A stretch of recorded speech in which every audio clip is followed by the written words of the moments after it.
I'm Dr. Laura Murillo, President and CEO of the Houston Hispanic Chamber of Commerce. It's our privilege to have a former chamber board member joining us today. He's an attorney managing partner at Monty and Ramirez, attorney at law, Jacob Monty. Thank you so much for joining us, Jacob. Proud to be here, Dr. Laura Murillo. It's always a pleasure to talk to you. Thank you so much. And there's a lot happening, and our businesses need a lot of guidance and advice, especially those that are dealing with the current dilemma that we're seeing across the country, and maybe not so much here in Houston, but certainly businesses need to know their rights as it relates to their employees, and the rumors or whatever we're hearing that so much of your clients perhaps are sharing with you as it relates to immigration, their status, what their rights are in the event they get a visit from ICE. So let's start with that. What should employees have in place in the event that they are paid a visit by the government officials? Well, first, let me say that we're not seeing raids in Dallas or Houston, which is good because our Hispanic themed businesses and really all businesses in Houston are Hispanic themed because we're such a big part of the population, right? But all businesses in Houston aren't seeing the huge downturns that other parts of the country are seeing, but other parts of the country are really seeing dramatic decreases in foot traffic and in sales. And we're fortunate that it's not as bad in Houston and Dallas. We see a little more enforcement in San Antonio, but the good news is raids aren't happening in Houston. What employers need to be ready for is the following, though. Number one, they need to make sure their I-9s are in order, that they have an I-9 for every employee. That's important because unlike some laws that only apply to big companies, the I-9 law applies to all employers, even if you only have one employee. Number one, have your I-9s in order, do a self-audit, test your I-9s before ICE tests them. So let's stop there very quickly. What does that look like when you say test your I-9? Great question. So many people tell me, sure, Jacob, I have I-9s, but they haven't even bothered to look at the I-9 to see if they are if they're completely filled out. And oftentimes when I look at them, after insisting to look at them, I'll find out that they're not completed properly. And that could lead to fines for the employer, substantial fines. So test those I-9s. On the issue of I-9s, it's weird. We talked at the beginning of the year, and my message to you and to the community was the hysteria is worse than what's happening on the ground. Remember that? Yes. And that was true because the hysteria was outrageous. They were talking about there's roadblocks on 45. There were talks about ICE picking people up at malls, and that was just not true. But, now we are seeing more enforcement activity, more than we've ever seen before. And we are seeing more enforcement activity, no raids currently, but lots of I-9 audits. And that's why employers have to be ready. Before we leave the I-9 topic, I want to talk about one change that we're recommending. For years, we've been telling employers, you should copy the documents the employee presents to you to prove they're authorized to work in the US. And copying showed good faith. It helped in audits. It was a good thing to do. Now, 7 months into the new Trump administration, we are telling employers, don't copy the documents the employee presents. Copying is not required. And the reason we're changing our advice is we're seeing ICE use the copies the employer didn't have to complete in the first place against the employer to try to prove that the employer should have known that the employees were undocumented by looking at the copies. So next point, on the I-9, don't copy documents anymore. It's not required.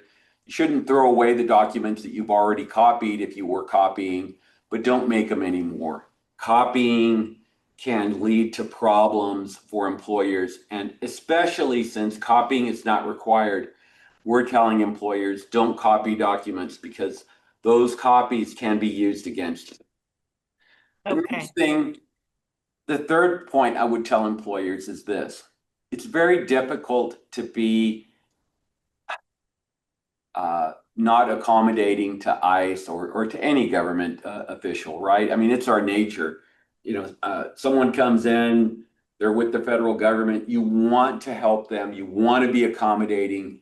But this is one area where if ICE comes in and says, hey, I technically have to give you a 72-hour notice to look at your I-9s, but if you want to, you could just let me look at them now. That sounds like a reasonable request, but don't accept that proposition. You have rights as a business owner. Your employees have rights as well. Sometimes we see ICE try to strong arm employers into waiving their 3 business day time period to assemble their I-9s. And that's an important message. The other message is employers need to be ready to push back and ask for a judicial warrant if ICE comes in and wants to conduct a raid. This is difficult for employers. I was just in Kansas and last week, and I dealt with one employer who, in good faith, I said, look, we want to talk to one person who could be a child molester. The employer was very concerned and said, sure, I'll let you talk to that one employee. Sounds good, except ICE took all of the employees. And the employer in that case should have pushed back and said, look, no, I'm sorry. You need to have a warrant and I'll let you do it if a judge has ordered me to. That's a difficult conversation for business owners to have because it's our nature to want to be accommodating. But in this case, you should always insist on your 3-day period to produce your I-9s. And if they want to come in and interview someone or take some documents, demand to see a judicial warrant. Those are the things employers need to know today. We're at the end of August. We have 3.5 years to go in the new in the new Trump era. It's going to be tough for employers. And Dr. Lauda, it's only going to get worse because that big, beautiful bill that was passed has over $175 billion for more ICE funding. And one of the reasons things aren't as bad in Houston right now is there's limited bed space. So they're not conducting the number of arrests they could conduct if they had bed space. That's going to change come October when the new fiscal year comes into being, and they're going to have more money to rent bed space, to construct new bed space. So it's going to get worse. Hopefully we don't see the type of enforcement we're seeing in California and other states, but it is a very scary time for many businesses. And I'm not talking just about Latino businesses. A lot of Anglo businesses and African-American businesses are hurting because we're such a big part of the population. And even documented people are shunning stores right now. I mean, you have documented people that are worried about being questioned about their immigration status. You have the whole DACA population that's very uncertain. We have a number of DACA clients that are contemplating moving out of Texas because any day now, DACA is going to be illegal or in Texas, they're not going to be renewing permits for DACA Texas residents. And we have a number of clients that are contemplating moving to Oklahoma or New Mexico or Louisiana. So it's a tough environment right now. I wish we were in January when I was saying it's not as bad as the media says it is. Social media has played this into a hysteria. It's pretty darn bad right now. So here's a different question that we're getting from just the average citizen and people who may or may not be documented, that if they get pulled over and get asked for documents, what are your rights? Well, you can certainly remain silent.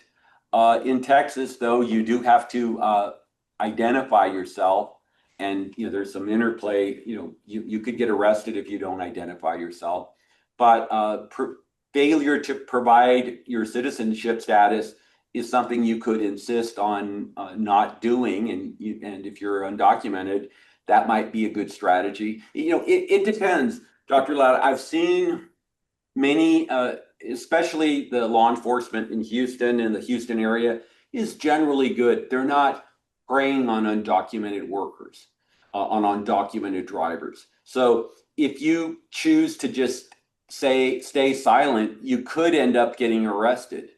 On the other hand, if you're in a part of Montgomery County where they tend to focus on and prey on undocumented drivers, and they work more closely with ICE in Montgomery County, then maybe up there it's better to remain silent and make them. You're going to get arrested most likely. But it's a tough balance that you have to decide to employ there. Okay, so if you're driving and you're asked to show your driver's license and registration, you show that. But then are you saying that if they ask the second part, are you a US citizen? I mean, well, you don't have to identify yourself. You have to identify yourself, but you don't have to show documentation. but I'm sorry. People who are saying to us, well, that they're going around carrying their passports now and other documents on them. No one is asking you for that type of information. No one's asking you, but I mean, look, for US citizens or for permanent residents, it's one thing. You can carry your passport with you. You can carry your permanent resident alien card, which you should do. But the difficult question is, what about the undocumented person? They can insist on staying silent, but that might get them arrested, and that might get them on ICE's radar screen. In some cases, it's better for them just to answer the police officer's question, because today we're not seeing at least the Houston police and the Harris County sheriffs. They're not focusing on undocumented people and using that solely as a reason to arrest them or refer them to ICE. Got it. Okay, well, as we wrap up the segment, Jacob, is there anything else you'd like to share with businesses, entrepreneurs, and others related to this topic? There is, because of the fear that exists right now, the scoundrels are out, and I'm talking about the notarios and many TikTok lawyers that are scamming immigrants. Dr. Lauda, it's bad out there. There are a number of TikTok lawyers out there who are promising, puedes arreglar sin salir, pay me $15,000, and they get immigrants to file fake, fraudulent claims against U.S. citizen relatives. And not only does it not work, but they end up getting deported because they filed a fraudulent application. And these scammers are charging $10,000 to $19,000 of hard-earned money that leads to deportation and despair. And we got to get the message out. Immigrants should not be going to notarios. They should not be going to TikTok lawyers that promise everything is easy if you only pay $15,000. If it was so easy, anyone with money wouldn't be undocumented. And I know that, that immigration is broken. If it was only a matter of throwing money at it, this problem would have been solved years ago. But our immigration system is broken, and throwing money at it with some TikTok lawyer or some notario is not going to solve it. It may get you deported. Thank you. Well, always happy to have these conversations with you, Jacob Monte, to you and your team at Monte Ramirez. We appreciate it, and we'll see you very soon. Thank you. On behalf of the Houston Hispanic Chamber of Commerce Board of Directors and staff, we invite you to consider becoming a sponsor of our upcoming annual awards gala, the largest Hispanic gala in the city of Houston, where we will be recognizing some incredible individuals from our greater Houston area. The date is Saturday, November the 8th at the Thompson Hotel. Become a sponsor today. With free resources and events, AARP is a lot closer than you think, right here in Houston. Get to know the local side of AARP and click on what clicks with you at aarp.org/local. Hello, this is Dr. Laura Murillo, President and CEO of the Houston Hispanic Chamber of Commerce. One of our partners is here with us today. He's Richard Cantu, who's Executive Director of the East Aldine District. Thank you for joining us. Glad to be here. Thank you for having us. Thank you so much. So a lot of people have heard of management districts, but perhaps do not understand or know what it is a management district does. Can you help us understand that? Yes, so the city and the state have dozens and dozens of management districts. Probably have the most here in Houston, Harris County. Most of them are within city limits, and so they collect a commercial property assessment, basically a tax, to supplement the services and the services of the city in the case of those that are in the city. And so they do things like beautification and street cleanup and beautification. They enhance public safety by adding to doing a force multiplier for the police and hiring them to do overtime initiatives. So it's about public safety and beautification and economic development. However, here in East Aldine, we are outside of the city limits. We are in unincorporated Harris County. So we collect a penny sales tax, and that's how we have revenue to provide the services that we do. And what makes us unique is we're one of the few, if maybe not even full management districts that does water and sewer infrastructure. That's one of our main service plan priorities. Excellent. So why don't you talk to us a little bit about one of those infrastructure projects that you're particularly proud of and how it's impacted that area? Yes. So speaking of water and sewer, we have done, the district was created in 2001. And so we will be celebrating our 25th anniversary next year.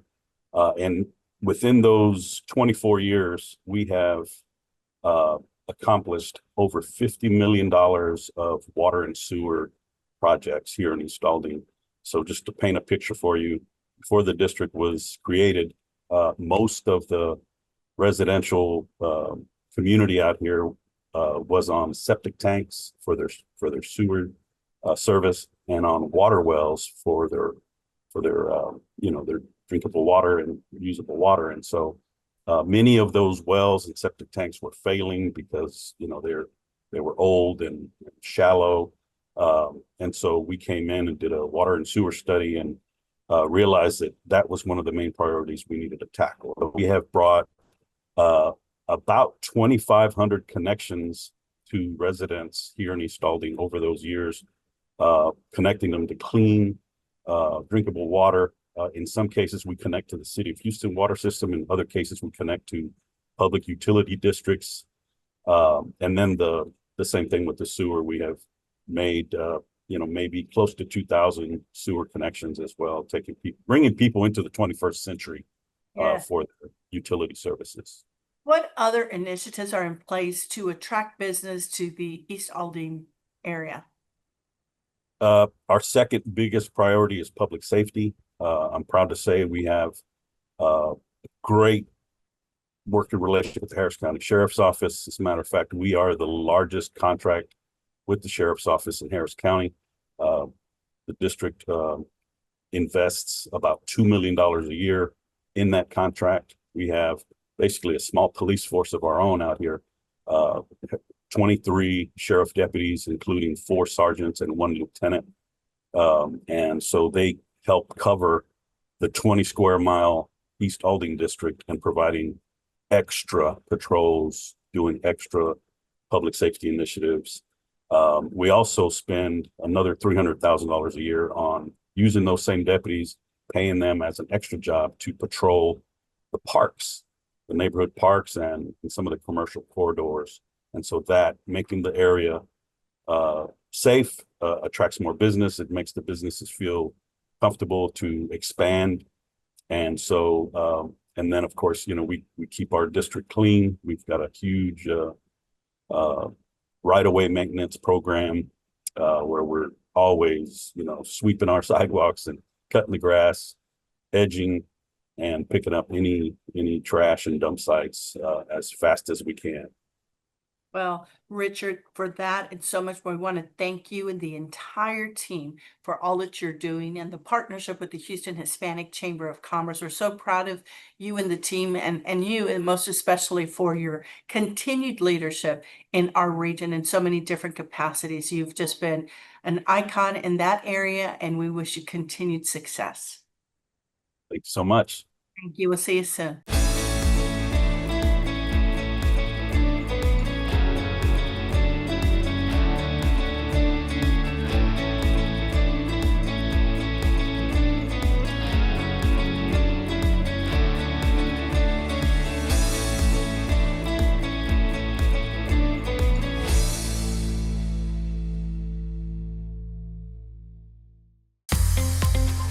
On behalf of the Houston Hispanic Chamber of Commerce Board of Directors and staff, we invite you to consider becoming a sponsor of our upcoming annual awards gala, the largest Hispanic gala in the city of Houston, where we will be recognizing some incredible individuals from our greater Houston area.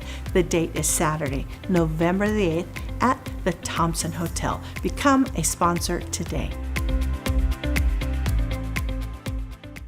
Hello, I'm Dr. Laura Murillo. Our next guest is Dr. Michelle Cantu Wilson, who has a long history of working in the field of education, especially as we look at Houston. Workforce development is very important, along with leadership training that is vital alongside with also strategy. And figuring out how to incorporate that so that the outcomes are good outcomes. So let's welcome Dr. Wilson Cantu. Thanks for being with us. You're welcome. Thank you for having me. Absolutely. So talk to us a little bit about what this looks like for our region and why is the work that you are doing so important?